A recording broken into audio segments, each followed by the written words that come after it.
আপনাকে নিয়ে খুশি মানাতে থাকবে। মুমিন কাকে বলে?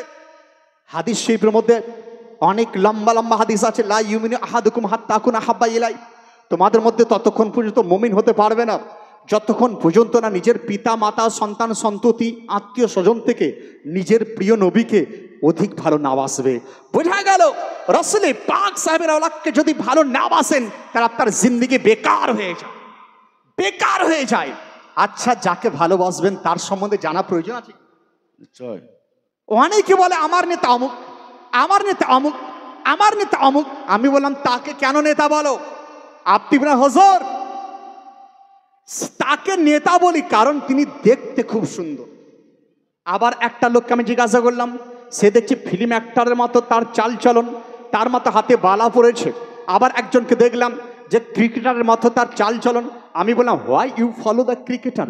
একজন ক্রিকেটারকে ফলো কারো কারো বললে মৌলানা সাহাব ওই ক্রিকেটারের দেখতে ভালো চলতে ভালো। বলে আচ্ছা, দেখতে ভালো চলতে ভালো হলেই তোমার কাছে প্রিয়? বলে হ্যাঁ হ্যাঁ। বলে আর কি প্রিয় হওয়ার কারণ? একজন বিখ্যাত আল্লাহর ওলি যার নাম মুহাম্মদ ইবনে আরবি, তিনি বলছেন যে কোনো মানুষের কাছে অ্যাট্রাকটিভ তখনই হয় যখন তার মধ্যে দুটো গুণ থাকে। প্রথম গুণ এটাই, দেখতে ভালো হতে হবে, আর দ্বিতীয় তার কথা সুন্দর হতে হবে। তাহলে এই দুটো কারণ যদি লোকের কাছে প্রিয় হওয়ার কারণ হয়ে থাকে, দেখতে ভালো মানে আপনার প্রিয়, দেখতে ভালো আপনার প্রিয়। তা আমি বললাম যদি এটাই হয় তাহলে সারা বিশ্বের মধ্যে আমার মুস্তাফার মতো দ্বিতীয় আর দেখতে ভালো কেউ নয়। নারা তাকবীর, নারা রিসালাত, উলামা আহলে সুন্নাত। দলিল নিয়ে যান। সাহাবী রাসূল হযরত হাসান বিন সাবিত তিনি বলছেন রাসূলুল্লাহর মতো দেখতে এত সুন্দর আর কেউ ছিল না। তিনি বলছেন ওয়া আহসানু মিন কালাম তারাকাতু আইনি ওয়া আজমালু মিন কালাম তালিদিন নিসাউ খুলিকতা মুবাররাম মিন কুল্লি আইবি কাআন্নাকা কাদ খুলিকতা কামা তাশাউ। কি বললেন ইয়া রাসূলুল্লাহ, আপনার মতো এত সুন্দর কোন চোখ আমরা আর কাউকে দেখিনি, আপনার মতো সুন্দর আমাদের নজরে আর কেউ আসেনি, আপনার মতো সুন্দর কোন সন্তানের জন্ম কোনো মা দিতে পারেনি।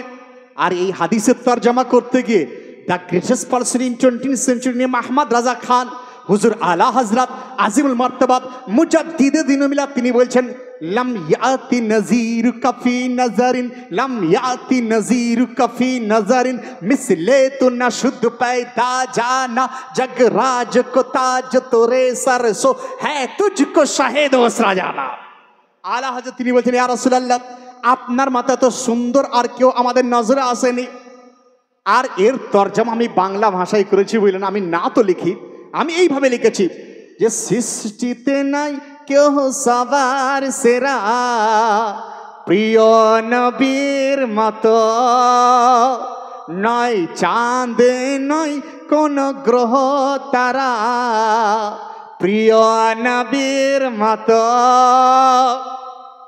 ক্লিয়ার পয়েন্ট যে দেখতে ভালো যদি আপনার কাছে প্রিয় পাত্র হয় তো আমার মুস্তাফার মতো দেখতে অতীব সুন্দর দ্বিতীয় আর কেউ ছিল না। অতএব ভালোবাসতে যদি হয় আমার প্রিয় নবীকে আপনারা ভালোবাসো। দুই নাম্বার পয়েন্ট, যারা দাঁড়িয়ে আছেন বসে যান, আর যাদের চলে যাওয়ার ইচ্ছা চলে যাবেন, কারণ আমি বলেছি গভীর রাত্রে আমাকে ওয়াজ করতে দিচ্ছেন বুঝলেন, আমার টাইম কিন্তু আমি কভার করার চেষ্টা করবো। আপনারা ভাববেন না যে উনি এসেছেন আজকে খুব মানে একদম ডেঞ্জারাস বিপদের হাত থেকে আল্লাহ হেফাজত করেছেন, আপনাদের মেসেজ দেওয়ার জন্য এসেছি। অতএব এদিক ওদিক করবেন না, বসার চেষ্টা করুন আর বোঝার চেষ্টা করুন যে টপিকটা আমি আলোচনা করছি। কারণ আজকে যদি এটা না শুনেন কালকে একদল ইমান লুটেরা আসার পর তারা বলবে আরে সালামের দরকার নাই, নবী মনে মাটিতে মিশে গেছে, নাউজুবিল্লাহ, আপনি উত্তর দিতে পারবেন না। আর যদি ওয়াজ শোনার পর দিলের মধ্যে গেঁথে নেন, তাদের মুখের সামনে উত্তরটা দিয়ে দেন, শান বেকুব, আমাদের নবী তো সেই নবী যিনি কালো জিন্দা আজও জিন্দা তিনি রয়েছেন। এর সম্বন্ধে একটা ঘটনা আমি শুনেছি, আপনার এলাকাতে অনেক লোক এমন রয়েছে তারা নবী সম্বন্ধে ধারণা তো নাই, এটা বলে যে নবী মার্কার মিট্টি মে মিল গয়ে, তো যে কারণে তাদের শিল তাদের নোড়া তাদের ভাঙবো দাঁতের গোড়া। দলিল তাদের কেতাব থেকে দেওয়ার আমি চেষ্টা করে বুঝলেন যে নবী মুস্তাফা তিনি জীবিত রয়েছেন, তার কয়েকটা দলিল আপনাদেরকে দেবো। কারণ এই স্টেজ থেকে আপনি বুঝতে পারবেন যে ইমান আকিদা সঠিক কোনটা রাখা দরকার। তাহলে সঠিক আকিদা এটাই হবে যে রসুল জীবিত রয়েছেন, রসুল জীবিত। আচ্ছা, আপনারা যে মুর্দাগুলোকে, যে সকল মুমিন মুসলিমাত আপনাদের কবরে রেখে এসছেন, তারা মুর্দা না জিন্দা? আপনার ধারণা কি তারা মুর্দা না জিন্দা? মুর্দা, জিন্দা, মরছে, মলছে, মলছে মানে আর জান্নায়, জান্নায়। আস্তাগফিরুল্লাহ। দেখুন, আমরা তো রেখে চলে এলাম, কিন্তু সেটা হচ্ছে আলাদা জগৎ, যাকে আলামে বারজাক বলা হয়।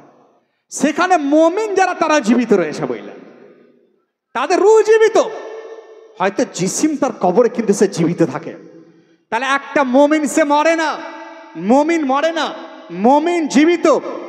আমি মদিনা শরীফে জান্নাতুল বাকি জিয়ারত করছিলাম বুঝলেন, 2018 সালের কথা। তো জান্নাতুল বাকিতে একদল ওই পর্যায়ের লোক দেখছি জুতো পরে কবরের উপর ঘুরে বেড়াচ্ছে, নাউজুবিল্লাহ। তা আমি উত্তর দিলাম, ভাই কেন তুমি এখানে জুতো পরে ঘুরছো? তা আমাকে উত্তর দিয়েছে, মাওলানা সাহেব জুতো পরছি কারণ এখানে সবাই মরে গেছে, নাউজুবিল্লাহ। বলছে সব মারা গেছে। আমি বললাম না না, নবী তিনি জীবিত, নবীর গোলামরাও জীবিত, সাহাবীরা জীবিত। তা আমি বললাম কুল্লুহুম আহিয়াউ ফি কুবুরিহিম, প্রত্যেকে কবরের মধ্যে জীবিত। তা আমাকে বললেন, সেখান থেকে ধরে নিয়ে চলে গেল। যাওয়ার পর সেখানে তাদের আবার একটা স্টোর রুম আছে, যেখানে ওহাবি মার্কা মৌলবীতে ভর্তি থাকে। সেই স্টোর রুমে আমাকে নিয়ে যে বলছে, এই মাদা তাকুল হাজার হাজার শেখ, এই ব্যক্তি বলছে কি? তা আমি বললাম, লোকেরা বললো কি বলছো? মাদা তাকুল, মাদা তাকুল, তুমি কি বলছো? আমি বললাম, আমি বলছি আমার দাবি এটাই যে সমস্ত সাহাবী তারা জীবিত রয়েছেন, নবী মুস্তাফা জীবিত, মদিনা শরীফের কথা, জান্নাতুল বাকির কথা। যখন আমি একটার পর একটা কথা বলছি, তারা 4-5টা মৌলবী, সৌদির মৌলবী বুঝলেন, আরবি বলনেওয়ালা মৌলবী, তারা বলছে ইয়া মাওলানা লেমাদা লেমাদা কুলতা হাকাজা, লেমাদা কুলতা হাকাজা, why you said like this, এই ধরনের কেন বললি? তা আমি বললাম এটাই কারণ আমাদের ইমান আকিদা, নবী জীবিত, রাসূলুল্লাহ জীবিত, এবং রাসূলুল্লাহ সাহাবীরা জীবিত, রাসূলের গোলামও জীবিত। আমাকে আবার তারা অ্যাটাক করলো, বললো কেন? বললে দলিল। তো মক্কা শরীফে আমি একটা বই কিনেছিলাম বললেন, জালাউল আফহাম বইটার নাম, এই বইটা আমি কিনেছিলাম মক্কা শরীফে। তো বইটা আমি কয়েক পাতা উল্টে উল্টে উল্টে পড়েছিলাম। তো আমার মাথায় চলে এলো, আমি বললাম যে শোনো, নবী মুস্তাফা তিনি জীবিত, কারণ তোমাদের মৌলবী ইবনে কাইয়ুম জাওজি, এই বইটার লেখকের নাম হচ্ছে ইবনে কাইয়ুম জাওজি, আলিমরা দেখে নেন। যেমন আমরা আলা হযরতকে মানি, তো ওয়াহাবিদের ইমাম ইবনে কাইয়ুম জাওজি তাদের আলা হযরত, তার লেখা বই। তা আমি তাদেরকে বললাম যে তোমাদের ইমাম ইবনে কাইয়ুম জাওজি তার বই জালাউল আফহামের মধ্যে লিখেছে, যে দলিলটা আমরা দিয়ে সাব্যস্ত করি নবী জীবিত, সেই দলিলটাই সে তার বইয়ের মধ্যে দিয়েছে। তাহলে বলো তোমাদের কথা সঠিক না ইবনে কাইয়ুমের কথা সঠিক? বললে যে কি বলেছে? আমি বললাম জালাল আফহামের মধ্যে সে বলছে, ইন্নাল্লাহা হারামা আলাল আরদি আন তাকুল আজসাদাল আম্বিয়া ফা নবিউল্লাহ হাইয়ুন ইউরজাক। আবু দাউদ শরীফের হাওলা দিয়ে সে লিখেছে যে অবশ্যই যারা আল্লাহর নবী হয়ে থাকেন তাদেরকে মাটি স্পর্শ করতে পারে না, স্পর্শ তো দূরের কথা, খাওয়া তো দূরের কথা, স্পর্শ করতে পারে না। এমনকি তারা জীবিত রয়েছেন, হাইয়ুন ইউরজাক, তাদেরকে রিজিক পর্যন্ত দিয়ে দেওয়া হয়, কবরের মধ্যে জীবিত। তো যখনই বলা বুঝলেন, ওয়াহাবিরা মুখ চাওয়াচাই করতে শুরু করেছে, বলছে আনতা কারাত হাকাদা, আনতা কারাত হাকাদা। আমি বলে হ্যাঁ পড়েছি। যখনই বলা তখনই তারা বলে উতরুক ইবনা কাইয়ুম, ইবনা কাইয়ুমের কথা বাদ দাও, আমার কথাকে মানতে হবে। বলে না না না, লা লা লা লা আনা লা উসাল্লিমু কাওলাক, তোমার কথা মানবো না, কারণ তোমাদের ইমাম বলেছে, তোমাদের ইমামের কথা তোমার মানতে চাইছো না, তোমার কথা মানবে কি করে? তো তাদের ইমাম লিখেছে নবী জীবিত, আর প্রত্যেক সুন্নির আকীদা এটাই নবী জীবিত আছে। হ্যাঁ হ্যাঁ, নবী জীবিত বলে আসমান জীবিত, নবী জীবিত বলে জমিন জীবিত, নবী জীবিত বলে মসজিদের আজান জীবিত, মসজিদ জীবিত বলে প্রত্যেক মানুষের নিঃশ্বাস জীবিত, নবী জীবিত বলে কুল কায়নাত জীবিত। নবী জীবিত আছেন বলে আল্লাহর জিকির আজকে জীবিত রয়েছে বুঝলেন।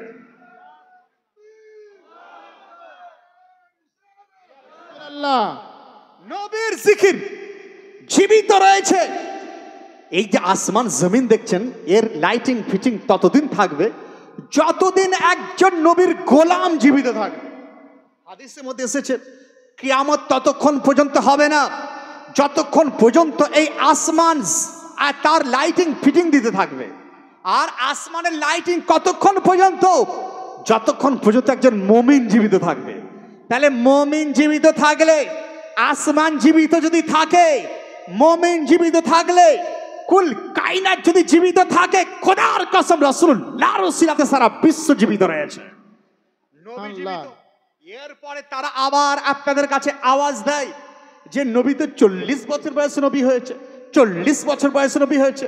একটু একটু করে আকীদার কথা শুনিয়ে দিই, কারণ আপনাদের বারবার আমি বলছি যে আজকে ওয়াজ আপনাকে কংক্রিট মুমিন বানানোর ওয়াজ আমি করতে চাইছি বুঝলেন, যার দ্বারা আপনারা বুঝতে পারেন যে একজন মুসলমানের আকীদা হবে কি, মুসলমানের আকীদা কি হওয়া প্রয়োজন। একদল লোক তারা বলছে 40 বছর বয়সে জীবিত নবী হয়েছিলেন, কেউ বলছে নবী দুনিয়াতে আসার পর নবী হয়েছিলেন, আগে নবী ছিলেন না, এইভাবে ওয়াজ করে। আর আমাদের আকীদা এটাই, আমরা বলি ও जो ना थे कुछ ना था, वो जो ना हो कुछ ना हो, জান है वो জাহান কি জান है तो জাহান है। আমি একটি আয়াত পড়েছি, ওয়াইজ আখাযনা মিনান নবিয়িনা মিতাকাহুম, ওয়াইদ আখাযনা মিনান নবিয়িনা মিতাকাহুম। রব্বুল আলামিন তিনি কোরআন শরীফের সূরা আহজাব তার মধ্যে বর্ণিত রয়েছে, আল্লাহ ইরশাদ করছেন ওয়াইজ আখাযনা মিনান নবিয়িনা মিতাকাহুম, আমি যখন সমস্ত নবীদের কাছে ওয়াদা করাছিলাম। কাদের কখন ওয়াদা করাছিলেন বলা হচ্ছে আলামে আরওয়ার মধ্যে ওয়াদা তিনি করছিলেন। ওয়াইদ আখাযনা মিনান নবিয়িনা, নবিয়িন শব্দ ব্যবহার হয়েছে কোরআন শরীফের মধ্যে। তার মানে বোঝা গেল আলামে আরওয়ার মধ্যে যাদের কাছে ওয়াদা নিচ্ছিলেন তারা সকলেই নবী তারা ছিলেন, নবী তারা ছিলেন। তারা যারা বলে 40 বছরে তারা নামে মুসলমান, তারা বেঈমান তারা রয়েছে বললেন। তাদের বিয়ে, তাদের সঙ্গে বেটির বিয়ে দেওয়া হারাম, তাদের বেটিকে নিজের বউ করে নেওয়া আসা হারাম রয়েছে, তাদের জাবা করা খাওয়া আর মরা খাওয়া সমতুল্য বুঝলেন। কারণ যারা বলে যে নবী 40 বছর বয়সে নবী, তারা কোরআনের অস্বীকার করে। কোরআন কি বলছে আবার শুনুন, ওয়াইজ আখাযনা মিনান নবিয়িনা, কি বললাম? ওয়াইজ আখাযনা মিনান নবিয়িনা। মাওলানা সাহেব প্লিজ প্লিজ আপনারা শোনার চেষ্টা করুন, পয়েন্ট টু বি নোটেড, কারণ আপনারা শুনলে আমি জানবো কাল থেকে মসজিদে আপনারা এলান করবেন এই আয়াত দ্বারা, অনেক লোক তারা শুতে যাবে। পাবলিক 1000 কেন 10,000 যদি থাকে আর নাও থাকে কোনো কিছু যায় আসে না। আপনারা শুনুন, একটা পয়েন্টই আপনার জিন্দেগিতে আপনার যথেষ্ট হয়ে যাবে যে কোরআন শরীফ থেকে কোথায় দলিল যে নবী আগেই নবী ছিলেন, কোথায় দলিল? তাহলে সূরা আহজাব আয়াত নাম্বার 7 আল্লাহ ইরশাদ করছেন ওয়া আখাযনা মিনান নবিয়িনা, আমি নবীদের কাছে ওয়াদা করাচ্ছিলাম, নবীদের কাছে শপথ করাচ্ছিলাম, শপথ নিচ্ছিলাম। তাহলে কাদের কাছে শপথ নিচ্ছিলেন? কাদের কাছে নিচ্ছিলেন? কোথায়? কতদিন আগেকার কথা, যখন জমিনের সৃষ্টি হয়নি, আসমানের সৃষ্টি হয়নি, আদম আলাইহিস সালাম এখনো দুনিয়াতে আসেননি, যখন সারা বিশ্বের কিচ্ছু সৃষ্টি হয়নি, শুধু রূহ জগতের কথা রব্বুল আলামিন সমস্ত নবীদের রূহকে তিনি জড়ো করেছিলেন। তাহলে তখন নবী ছিলেন। আকীদা প্রমাণ এটাই যে আহলে সুন্নাতুল জামাত সঠিক জামাত, জান্নাতি জামাত।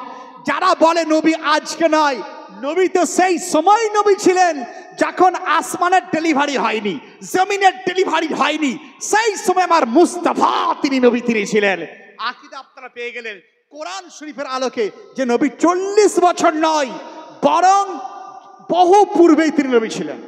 একদিন আমার প্রিয় নবী হযরতে জিবরিল আলাইহিস সালামকে জিজ্ঞাসা করলেন, ও জিবরিল, হাউ ওল্ড আর ইউ, তোমার বয়স কত? তোমার বয়স কত? তো জিবরিল আলাইহিস সালাম তিনি বলছেন, ইয়া রাসূলুল্লাহ হাবিবাল্লাহ, I don't know about my age, আমি আমার এজ সম্বন্ধে জানি না, but I saw a star, একটা আমি তারাকে দেখতাম ইয়া রাসূলুল্লাহ, অ্যারাইজ ইন দ্য ইস্ট, যেটা আসমানের মধ্যে উঠত, ইন দ্য স্কাই, আকাশের মধ্যে,